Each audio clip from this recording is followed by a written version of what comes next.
Good morning, good afternoon, and good evening, and welcome to this week's episode of Maconomics. I'm your host, Ross Mack, and I'm here to try to help you get to a bag. We got a new caller calling.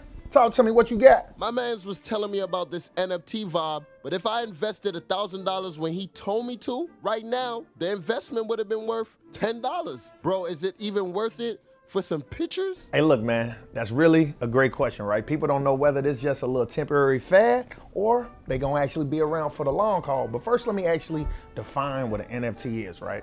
NFT stands for non-fungible token. That literally verifies the authenticity of something as a one of one, meaning that each NFT is unique. So look, most people know NFTs as digital art that lives on the blockchain, right? Let's actually break that down further, right? Let's actually break the actual name down. So non-fungible token. So what is something that's fungible, right? $10 has a value of $10 regardless if it's two $5 bills, one $10 bill, or 10 $1 bills, right? The definition of fungible is that it's something that is able to replace or be replaced by another identical item, right? Mutually interchangeable. So what does non-fungible means? It means that's something that can't be substituted, right? It has its own unique attributes that makes it unique, right? Like a painting. There's only one true creation of the Mona Lisa, or even a master recording of a song, right? We all got a Drake MP3 on our phone or something, but it's only one master recording of the song that him and his label will own.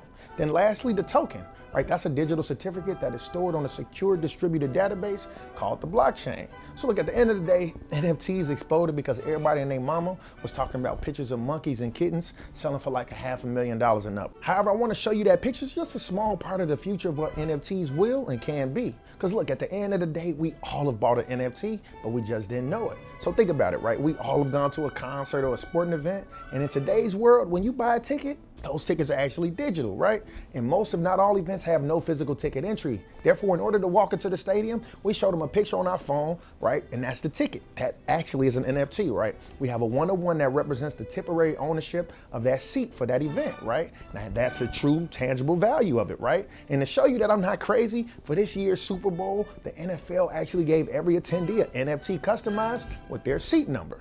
And to take it a step further, right, we also have seen NFTs in the music industry, right? The artist Tory Lanez was one of the first to release an album as an NFT.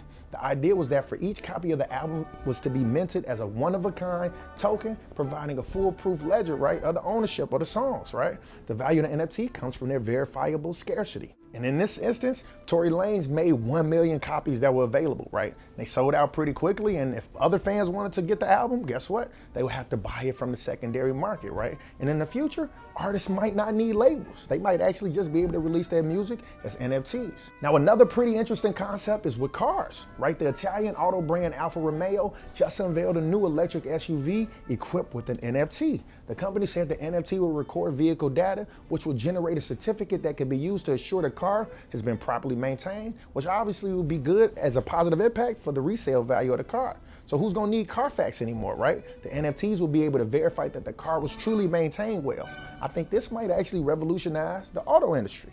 Now here's another example, right? Remember growing up with trading cards? Well, now NBA Top Shot sells NFTs of athletes' highlights. Now this is obviously easy to maintain the upkeep, right? Relative to a physical trading card where you would need to put it in a special protective case, and then it would actually take a long process to even make sure that it's not a fake. In fact, last year, State Farm kicked off their first NFT with a virtual football treasure hunt. Now here, participants of the virtual treasure hunt could find and collect virtual footballs and redeem them for NFTs, autographed merchandise, apparel, and gift cards. So look, at the end of the day, NFTs represent a system of authenticated items, whether it be for music, art, seats to a game, or the upkeep of a vehicle.